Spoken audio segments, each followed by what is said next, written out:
নাক, কান, গলা আমাদের শরীরের তিনটি গুরুত্বপূর্ণ অঙ্গ।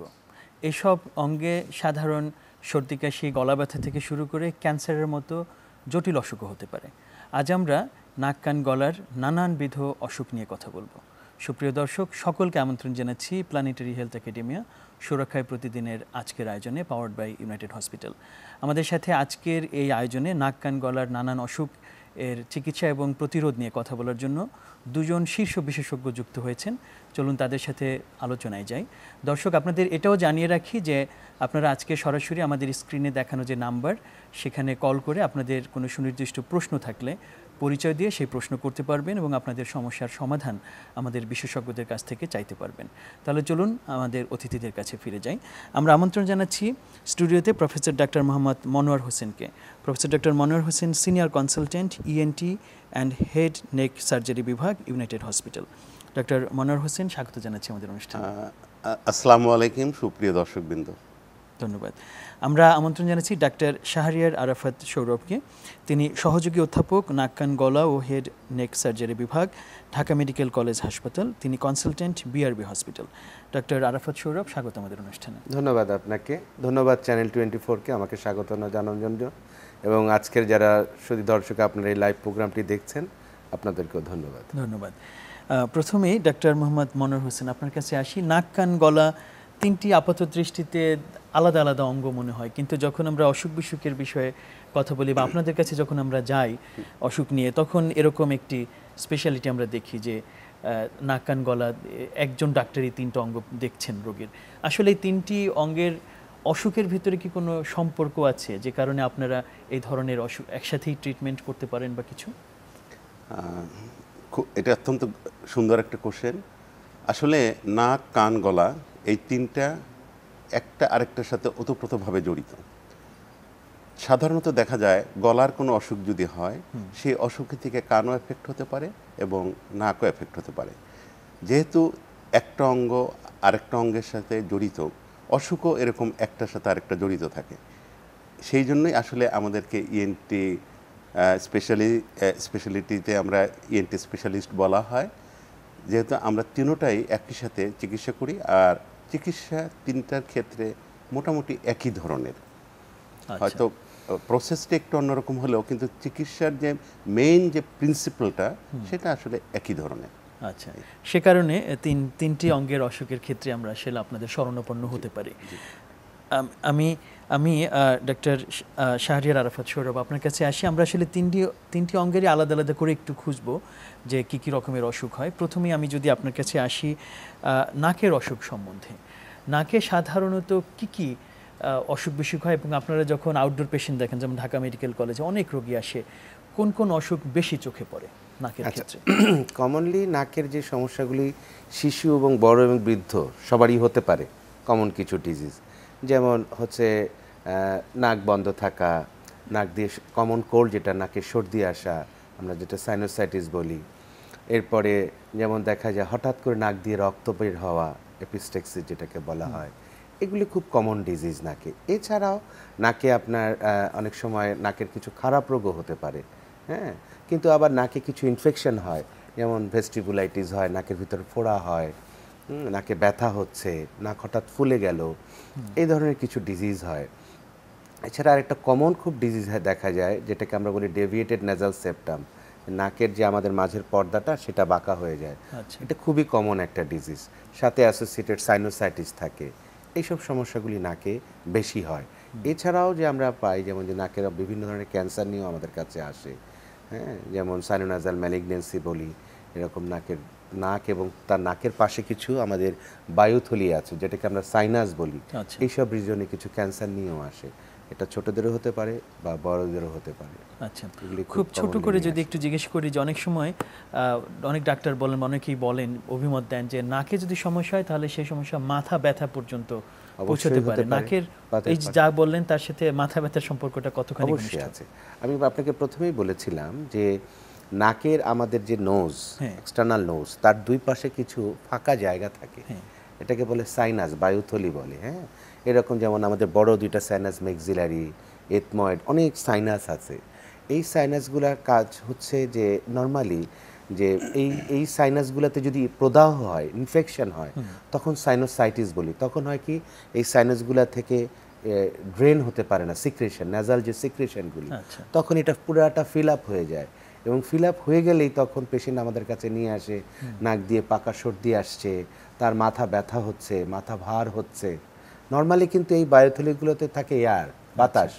যখনই তার ইনফেকশন হচ্ছে, প্রদাহ হচ্ছে, তখন এগুলো সব ফ্লুইড দ্বারা ফিল্ড হয়ে যায়, তখন তার অবশ্যই ভার লাগে, মাথা ব্যথা থাকে।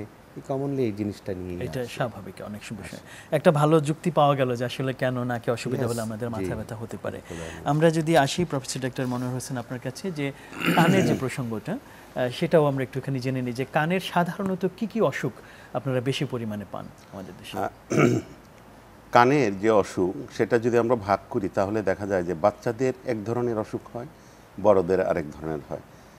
আমাদের দেশে আমরা সবসময় যেটা দেখি যে কানে বাচ্চারা ইনফেকশন নিয়ে আসে, যেটা যদি আমরা এই ইনফেকশনটা টাইমলি যদি চিকিৎসা করতে না পারি এবং যদি যারা পেশেন্ট তারা যদি ঠিকমতো সময় মতো যদি না আসে, এই কানের এই ইনফেকশন থেকে বধিরতার সৃষ্টি হয়ে যায়। তার মানে সে সারাটা জীবনের জন্য কানে না শোনারও একটা সম্ভাবনা থেকে যায়। তো বাচ্চাদের আসলে যে ইনফেকশনগুলো হয় সেগুলো সাধারণত কমন কোল্ড থেকেই হয়, যেটা আমরা স্বাভাবিকভাবে বলতে পারি ঠান্ডা লাগা। অনেক বাচ্চার মারা আসে, আমার বাচ্চার ঠান্ডা লেগেছে, কান ব্যথা হচ্ছে। তাহলে এই যে ঠান্ডা লাগা, এর সাথে কান ব্যথার একটা মানে খুব কাছাকাছি একটা অথবা ক্লোজ একটা সম্পর্ক আছে। সুতরাং এই বিষয়গুলা আমি মনে করি খুব সিরিয়াসলি দেখা উচিত, এটাকে কোনোভাবেই ইগনোর করা উচিত না। সময় মতো ডাক্তারের কাছে আসা, সময় মতো চিকিৎসা নেওয়া, এটা হলো বাচ্চাদের ক্ষেত্রে। কারণ আমরা যদি বাচ্চাদের চিকিৎসাটা সময় মতো দিতে পারি, তারা কিন্তু বধিরতার থেকে আমরা কিন্তু তাকে রক্ষা করতে পারি। আর এরপরে যেটা আছে একটু বড় 12-14 বছর 16 বছর বয়সে যেটা হয়, সেটাও অনেক সময় যেটা হয় ইনফেকশন থেকে কানের পর্দা ছিদ্র হয়ে যায়। এই যে কানের পর্দা ছিদ্র হয়ে যাওয়া, এটা কিন্তু একটা অনেক বড় ড্যামেজ, কিন্তু অনেক বড় ক্ষতি হয়ে যায়।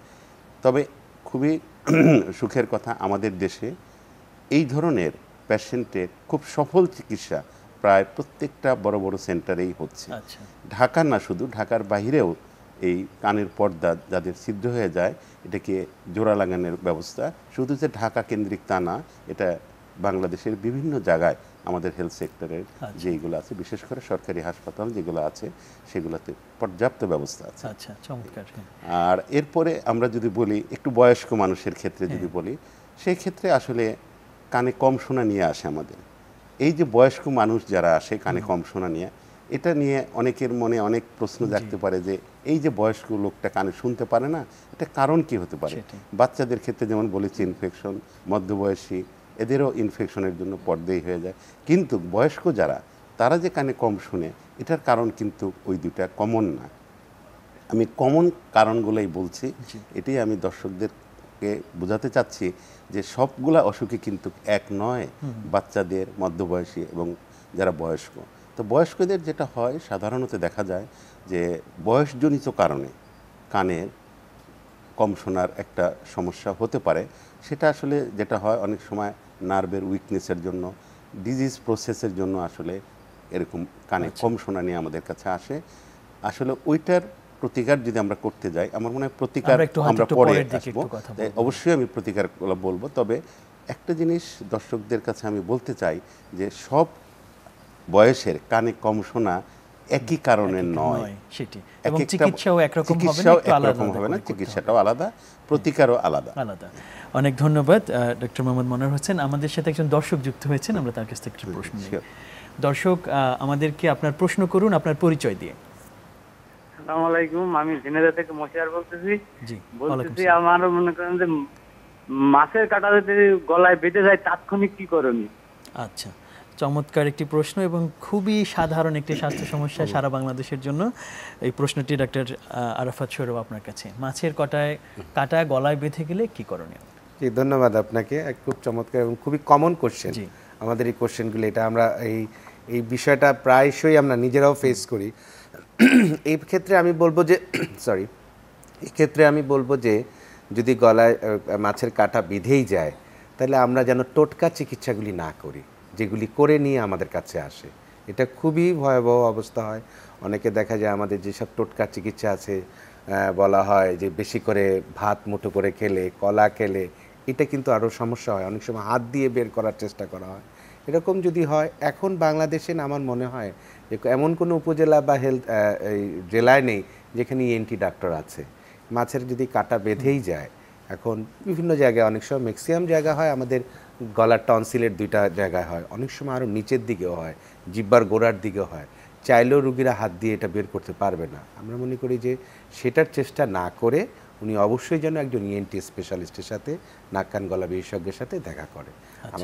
আমাদের যে কিছু টোটকা চিকিৎসা সেটা করতে গেলে অনেক সময় আমরা দেখি যে আরও ইনজুরি হয়, অনেক সময় ঘাও নিয়ে আসে, সেটা আরও কষ্টের হয়। এটা আমি শুধু দর্শকদের জন্য বলবো, অবশ্যই একজন ইএনটি স্পেশালিস্ট। এটা খুবই সিম্পল, এটা এমন কোনো ভয়েরও কিছু না। যদি না কাটা বাড়ির দিকে দেখা যায়, সে উইদিন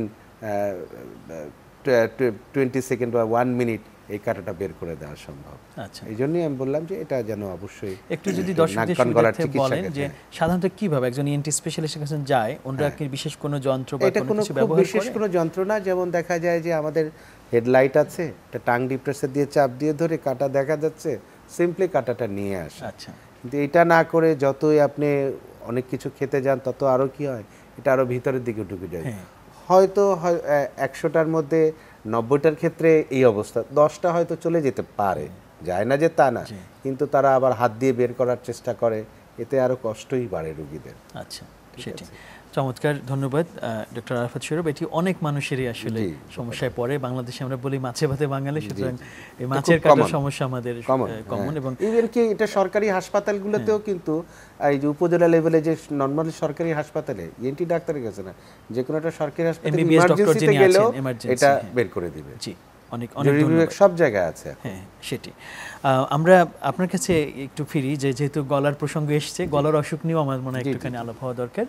যে সাধারণত মাছের কাটার কথা বাদ দিলাম, কিন্তু আর কি কি অসুখ যেগুলো আমাদের একটু দীর্ঘমেয়াদী বা স্বল্পমেয়াদী পরিসরে গলায় হয়ে থাকে? গলায় আসলে ওই যে ম্যাক্সিমাম যে আমি যদি ভাগ করে বলি, বাচ্চাদের যেগুলি হয় গলায়, বাচ্চাদের টনসিলের ইনফেকশন হয়, এটাকে আমরা টনসিলাইটিস বলি, সাথে অ্যাডিনয়েড থাকে। তখন হয় কি, বাচ্চারা ম্যাক্সিমাম আসে, বাচ্চার মায়েরা আসে, বলে যে বাচ্চা মুখ হা করে ঘুমায়, বাচ্চা ঠান্ডা সর্দি ভালো হয় না, বাচ্চা রাতে ঘুমানোর সময় নাক ডাকে। এটা খুব কমনলি বাচ্চারা নিয়ে আসে।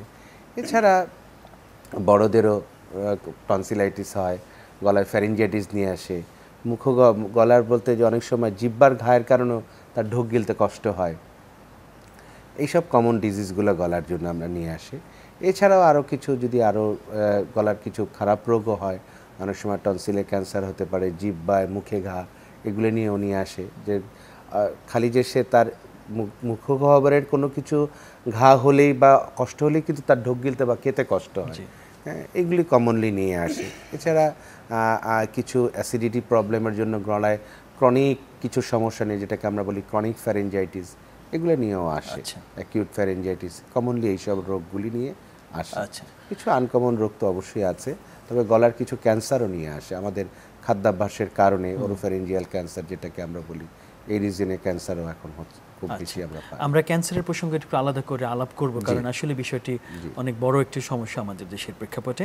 আমাদের সাথে আরেকজন দর্শক যুক্ত হয়েছেন, দেখি উনি কি প্রশ্ন করেন। দর্শক, আপনার পরিচয় দিয়ে প্রশ্নটি করুন। আমার নাম মোহাম্মদ মামুন, আমি পিরোজপুর থেকে বলছি। জি, আপনার প্রশ্নটি করুন। আমার প্রশ্ন হলো, আমার একটু টনসিলের সমস্যা।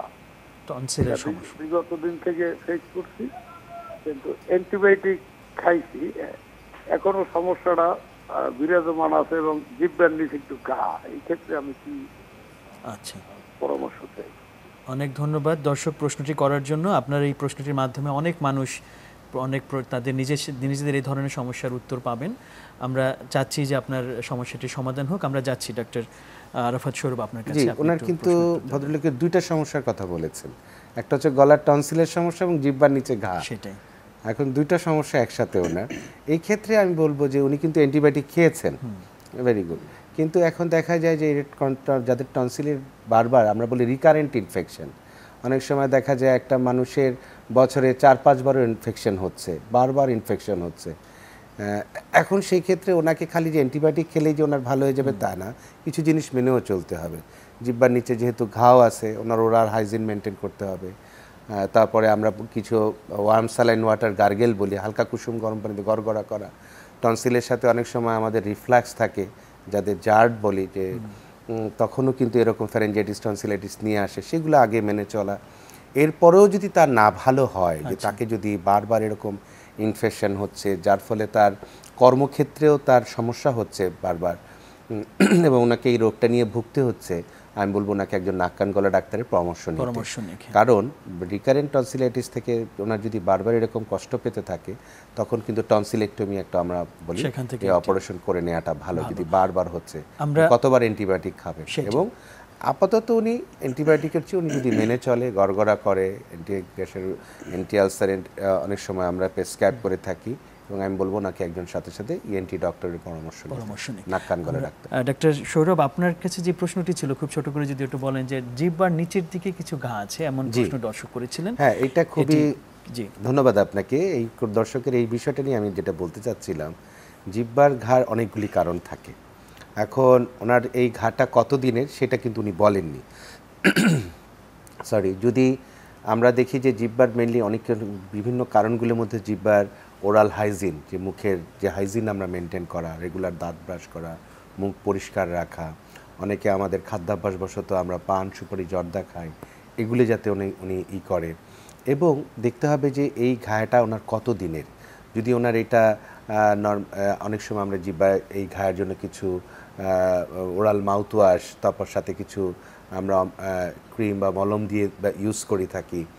হ্যাঁ, এগুলা করার পরেও যদি ওনার না ভালো হয় এবং এটা দেখা যায় যে 3 সপ্তাহ বেশি হয়ে গেছে, তাহলে অবশ্যই ওনারকে একজন ইএনটি স্পেশালিস্টের শরণাপন্ন হতে হবে। এবং তখন আমরা ওইখান থেকে, ওই ঘা থেকে আমরা বায়োপসি নেই। বায়োপসি করে দেখতে হবে যে এখানে অন্য কোনো সমস্যা আছে কিনা। যদি লং স্ট্যান্ডিং থাকে এটাকে অবশ্যই ওনাকে ইএনটি একজন ডাক্তার, এবং সাথে উনি ওরাল হাইজিন যেটা আমরা বলি, মুখ পরিষ্কার রাখা, ডেইলি দাঁত ব্রাশ করা, ধূমপান ত্যাগ করা, বা এই যে পান সুপারি জর্দা, এগুলো অবশ্যই নাকি করতে হবে। ধন্যবাদ ডক্টর আরাফাত সৌরভ। এটি খুবই গুরুত্বপূর্ণ একটি বিষয় এবং আশা করি যে অনেকেই সতর্ক হবেন এই জায়গাটায়। ডক্টর মনোয়ার হোসেন, আপনার কাছে ফিরে আসি। আমরা কানের যে অসুখ বিসুখের কথা আপনি খুব সুন্দরভাবে বলেছেন শুরুতেই, যে বাচ্চাদের থেকে শুরু করে বয়স্কদের পর্যন্ত নানাবিধ সমস্যা হতে পারে এবং এক একজনের এক এক রকমের চিকিৎসা। আমরা যদি শুরুতে বাচ্চাদের প্রসঙ্গটাই বলি, যে বাচ্চাদের কানে যে ইনফেকশন হয় এবং সেটার কারণে আপনি বলেছেন যে তাদের বধিরতা পর্যন্ত হতে পারে, এই সমস্যা থেকে আমরা কিভাবে সমাধান পেতে পারি? বাচ্চাদের চিকিৎসা কি? আচ্ছা, অ্যাকচুয়ালি আমি যেটা বলতে চাচ্ছি, প্রথমে আমার মনে হয় একটু কানের যে রোগগুলার এগুলো একটু বলে তারপরে আমার মনে হয় ওই কথাগুলো বললে দর্শকদের উপকার হবে। একটা হলো, আমরা কানের যে রোগগুলা, আমরা আসলে আমাদের কানটাকে আমরা 3টা ভাগে ভাগ করি। একটা বহিকর্ণ, একটা মধ্যকর্ণ, একটা অন্তকর্ণ। আসলে বহিকর্ণে আমাদের দেশে বহিকর্ণের যে রোগগুলা হয়, সবচেয়ে কমন যেটা, সেটা হলো ছত্রাক জাতীয় রোগটা খুব বেশি হয়। কারণ আমাদের দেশে যে আবহাওয়া, এই আবহাওয়াতে এই রোগটা খুবই হয়, এবং এই রোগটার যদি ঠিকমতো মানে নির্ণয় যদি না হয়, চিকিৎসাটাও জটিল হয়ে যায়। অথচ রোগটা খুবই সিম্পল একটা রোগ। তো এই ক্ষেত্রে বিশেষ করে আমি বলবো যে এটার কারণ হিসেবে যদি ধরি, তাহলে অনেকে করে কি কান খোঁচাচ্ছে। এটা আমি দর্শকদের উদ্দেশ্যে বলতে চাই, হাতের কাছে কিছু পেলেন, কান খোঁচাচ্ছে, কান পরিষ্কার করতে চাচ্ছে, কান চুলকাচ্ছে, ময়লা কিছু দিয়ে করছে। এটি হলো আমাদের দেশের পার্সপেক্টিভে, একটা হলো ওয়েদার, আরেকটা হলো এই ধরনের অভ্যাস। এটার জন্য এটা মানে ছত্রাক জাতীয় রোগ হয়। আমাদের ভাষায় এটাকে অটোমাইকোসিস বলি। এটার চিকিৎসা খুবই সিম্পল। এই চিকিৎসাগুলো আসলে ইএনটি স্পেশালিস্ট যারা, তাদের কাছেই আসা উচিত। কারণ যারা স্পেশালিস্ট তারা এই জিনিসটাকে ডিফারেন্সিয়েট করতে পারবে এটা ফাঙ্গাস না ইনফেকশন। সেই ক্ষেত্রে আমি দর্শকদের উদ্দেশ্যে বলতে চাই, আপনারা এখানে ওখানে না যেয়ে সরাসরি ইএনটি স্পেশালিস্টের কাছে, বিশেষ করে আমাদের দেশে প্রায় জেলা না, অনেক উপজেলাতেও এখন ইএনটিতে ট্রেনিং করছে, এরকম অনেক ডাক্তারই পাওয়া যাবে। সুতরাং তাদের সঙ্গে এটা গেল। আরেকটা যেটা আছে, কানে প্রচণ্ড ব্যথা নিয়ে আসে, সেটা যে কোনো বয়সে হতে পারে। আমাদের শরীরে যেরকম ফোড়া হয়, কানের ভিতরেও এই ধরনের একটা ফোড়া হয়, যেটাকে আমাদের ভাষায় ফারাঙ্কুলোসিস বলি।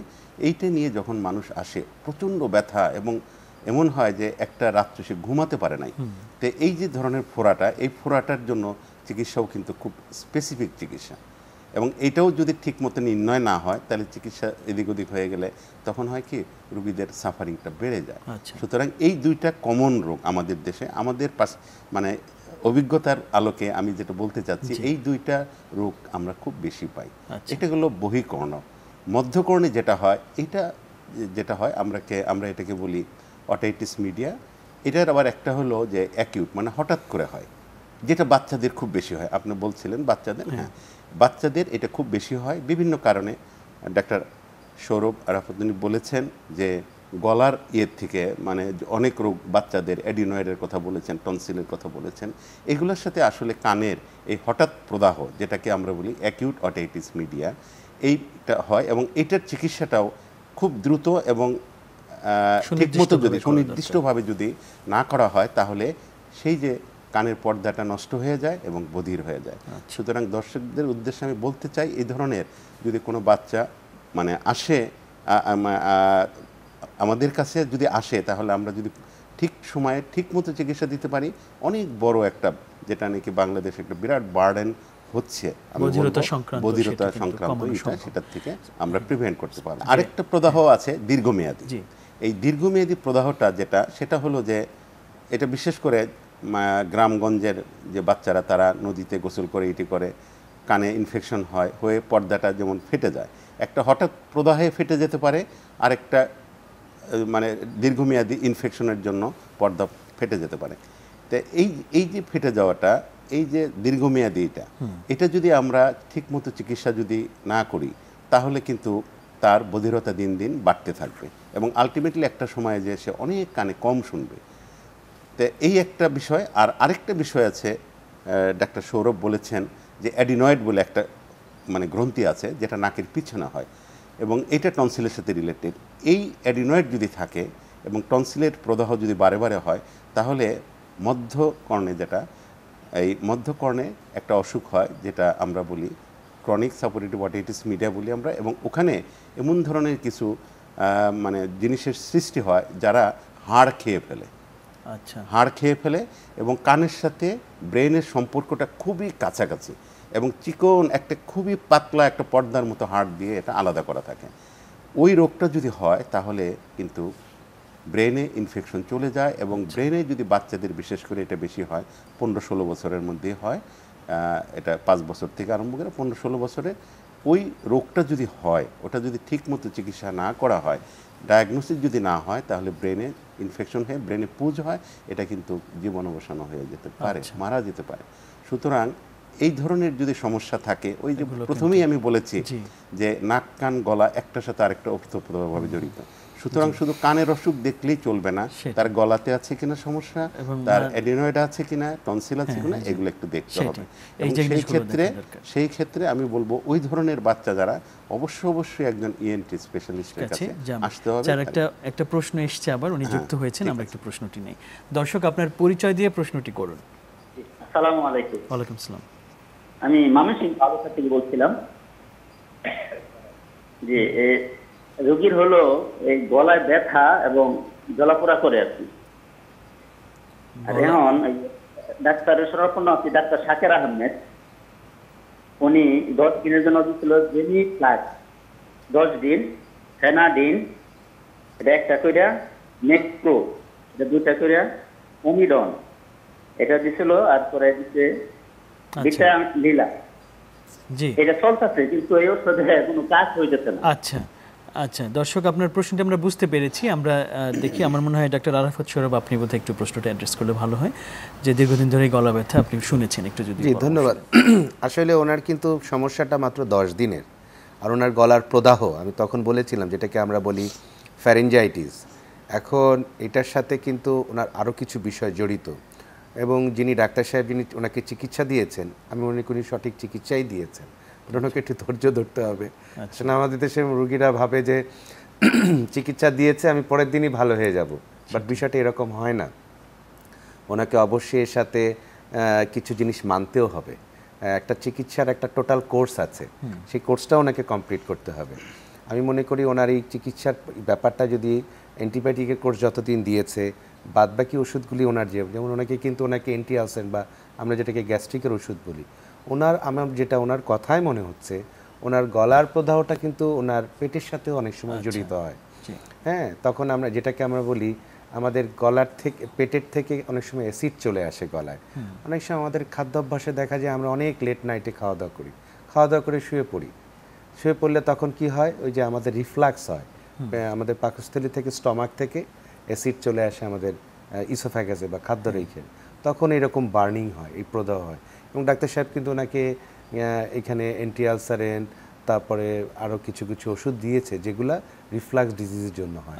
ওনাকে এই ওষুধ তো খেতেই হবে, সাথে ওনাকে একটু গার্গেল করা, হালকা কুসুম ওই জায়গাগুলোতে একটু, এবং ওনাকে খাওয়া দাওয়াটা ওনাকে এই যে এই বিশেষ করে রাতের যে আমাদের খাবার খাওয়ার 2 থেকে 3 ঘন্টা পর ঘুমাতে যাওয়া, এগুলো ওনাকে একটু মেনে চলতে হবে। এরপরও যদি না হয় আমরা অ্যাসোসিয়েটেড কিছু পরীক্ষা করি, এন্ডোস্কোপিক আপার জিআইটি করি, অনেক সময় ফাইবার অপটিক লারিঙ্গোস্কোপ করে দেখি, এগুলো একটু দেখি, সেটি আমরা পরবর্তীতে এটা কোনো ভয়ের কিছু না আমার যেটা মনে হচ্ছে। সেটি ডক্টর মোহাম্মদ মনোয়ার হোসেন, আপনার কাছে আসে খুবই গুরুত্বপূর্ণ আলোচনা চলছিল আপনার সাথে।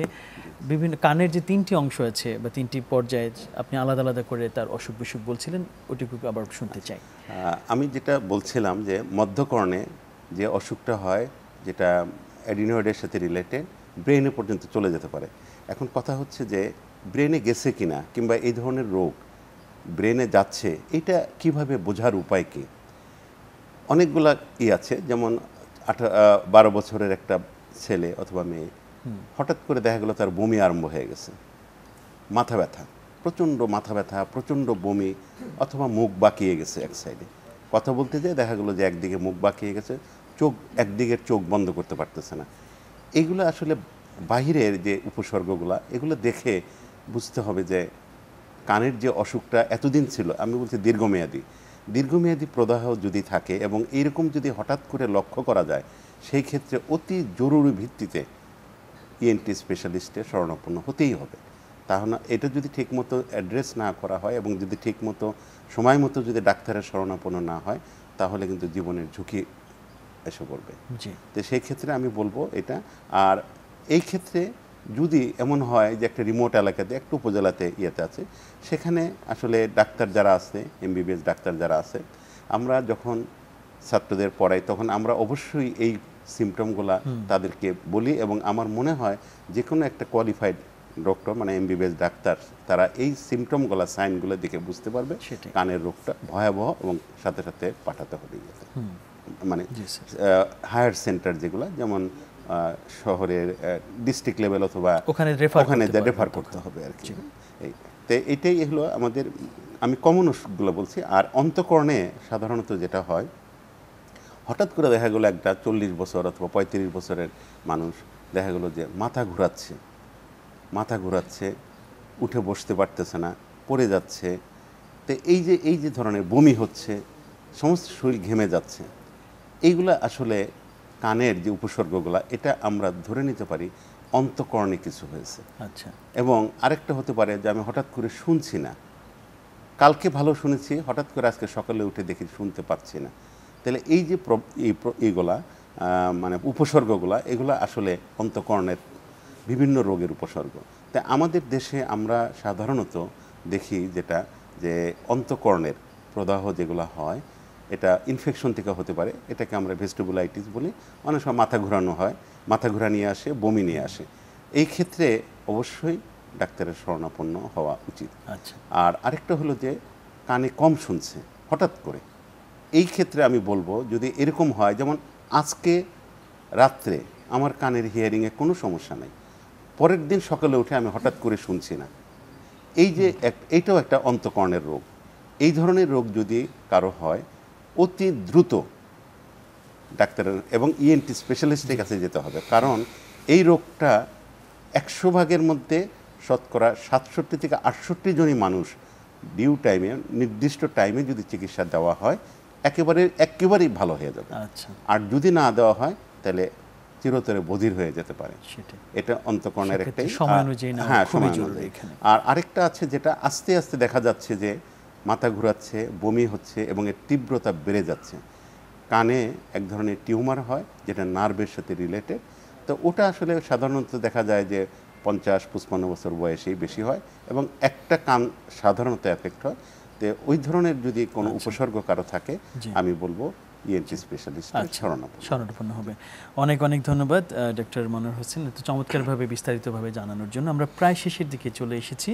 ডক্টর আরাফাত সৌরভ, আপনার কাছে যে এই যে খুব সংক্ষেপে যদি একটু বলেন যে এই যে গলা, তারপর যে নাক অথবা কান, এদের যে ক্যান্সারের যে সমস্যা হেড অ্যান্ড নেক সার্জারির ভিতরে পড়ে, এটি কতখানি সফল হয় সাধারণত ক্যান্সার চিকিৎসা যখন এইসব জায়গায় হয়? জি, ধন্যবাদ আপনাকে। আমি একটু যদি প্রথমে বলতে চাই যে হেড অ্যান্ড নেক ক্যান্সারটা আমাদের সোজা কথায় নাক কান গলার ক্যান্সার। তো হেড নেক কিন্তু টোটাল একটা প্রায় 30টা অংশের সমষ্টিগত। এখানে নাকের ক্যান্সার আছে, গলার ক্যান্সার আছে, মুখের ক্যান্সার, জিহ্বা, আমাদের খাদ্যনালী, শ্বাসনালী এবং কণ্ঠনের অনেক কিছুর ক্যান্সারের একটা সমন্বিত ক্যান্সার।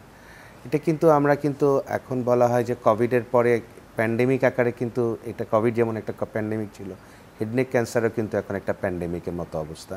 এবং WHO প্রজেকশন হচ্ছে যে 2030-এর মধ্যে এই হেড নেক ক্যান্সার টোটাল ক্যান্সারের প্রায় 30% ক্যান্সার। এটা নট মানে বেশ বড়, বিশেষ করে আমাদের সাবকন্টিনেন্টে আমাদের খাদ্যাভ্যাস যেমন পান, সুপারি, জর্দা, ধূমপান, অ্যালকোহল, এটার কারণে বেশি হচ্ছে। এবং এটার কিন্তু শতভাগ চিকিৎসা এখন বাংলাদেশে হচ্ছে আমি বলবো। হ্যাঁ, এখন মুখের ঘা, জিহ্বার ক্যান্সার, এই যে কণ্ঠনালীর ক্যান্সার, এগুলার কিন্তু এগুলো আমরা স্টেজিং করি, ক্লিনিক্যালি আমরা সবই করে যদি আর্লি স্টেজে আসে তাহলে কিন্তু এটার চিকিৎসা শতভাগ সফল। যদি আমাদের আসলে দুঃখজনক হচ্ছে আমাদের দেশের রোগীরা আসে একদম লেট স্টেজে, বিভিন্ন জায়গায় চিকিৎসা করে, আমরা যেটা বলি কবিরাজি চিকিৎসা বা যেসব চিকিৎসা করে অ্যাডভান্স স্টেজে, এতে তাদের দুইটা সমস্যা, একটা হচ্ছে তার চিকিৎসা খরচও অনেক ব্যয়বহুল এবং সাথে সাথে তার চিকিৎসা অনেকটা কঠিন হয়ে পড়ে। এবং আমি মনে বলবো যে এই হেড নেক ক্যান্সার কিন্তু এখন অনেক ধরনের, এই যে এইখানে কিন্তু আমি বলবো যে প্রিন্ট মিডিয়া বা এই যে এইসবের কিন্তু একটা বড় ভূমিকা আছে। সেটাই অ্যাওয়ারনেস তৈরি করা এইসব জায়গা থেকে। আমাদের সময় একেবারেই শেষ ছিল, কিন্তু তারপর একজন দর্শক অপেক্ষা করছেন, আমরা দেখি উনি কি প্রশ্ন করেন। দর্শক, আপনার প্রশ্নটি একটু তাড়াতাড়ি করুন, আমরা উত্তর দেওয়ার চেষ্টা করছি। আসসালামু আলাইকুম। ওয়ালাইকুম আসসালাম। স্যার, বলতেছি আমার মেয়ের বয়স 9 বছর। জি। তো আমার মেয়ের একটু ঠান্ডা লাগলে কান দিয়ে পানি আসে, আমরা বিভিন্ন ধরনের ওষুধ খাওয়াইছি, কিছুদিন ভালো থাকে, তারপরে আবার মনে করেন যে ওই সমস্যা, কান দিয়ে একটু পানি আসে। আচ্ছা, জি, ঠিক আছে। আমরা কি করব স্যার এখন? জি জি, প্রশ্নটি পেয়েছি, ধন্যবাদ স্যার। খুব অল্প করে মনোয়ার হোসেন স্যার। আচ্ছা, আপনার যে বাচ্চার সমস্যাটা, এটা আসলে একটা দীর্ঘ প্রদাহ থেকে সৃষ্টি হয়েছে। কানের পর্দাটা মনে হয় ফেটে গেছে। আসলে কানের পর্দা যদি ফেটে যেয়ে থাকে, এটার স্থায়ী চিকিৎসা হলো কানের পর্দাটা রিপেয়ার করা। তবে এখানে একটা বয়সের ব্যাপার আছে। আমরা সাধারণত 15 বছরের আগে কানের পর্দাটা সাধারণত রিপেয়ার করি না, কারণ 15 বছরের ভিতরে দেখা যায় তার ইনফেকশনের রেটটা অনেক বেশি হয়, মানে ঠান্ডাজনিত কারণটা বেশি থাকে। এই জন্য আমরা যদি 15 বছরের আগে এটা রিপেয়ার করে দিই, দ্বিতীয়বার আবার ছিদ্র হয়ে যেতে পারে। সেই জন্য আপনাকে একটু ধৈর্য ধরতে হবে। 12 থেকে 14 বছর পর্যন্ত একটু ধৈর্য ধরে তারপরে আমাদের কাছে আসলে এটা রিপেয়ার করে দিলে ও স্থায়ীভাবে ভালো হয়ে যাবে। অনেক ধন্যবাদ ডক্টর মনোয়ার হোসেন, ডক্টর আরাফাত সৌরভ, এত চমৎকারভাবে উত্তরগুলো দেওয়ার জন্য এবং আমাদেরকে সময় দেওয়ার জন্য। আপনাকে ধন্যবাদ এবং চ্যানেল 24-কেও ধন্যবাদ এবং শুধু দর্শক আপনারা যারা শুনছিলেন সব দর্শকদেরকে ধন্যবাদ। Thank you sir. দর্শক, শেষ করছি আজকের আয়োজন। আমরা নাক কান গলার নানান অসুখ নিয়ে শুনলাম, কারণ এবং প্রতিকার নিয়ে শুনলাম। দুজন বিশেষজ্ঞ চমৎকারভাবে ব্যাখ্যা করেছেন যে কী কী অসুখ হতে পারে এবং প্রতিকারের জন্য কী কী করা দরকার। আশা করি সকলে সচেতন হবেন এবং সময় মতো চিকিৎসা নেবেন, সে আহ্বান রেখে আজকের মতো শেষ করছি সুরক্ষায় প্রতিদিনের আয়োজন।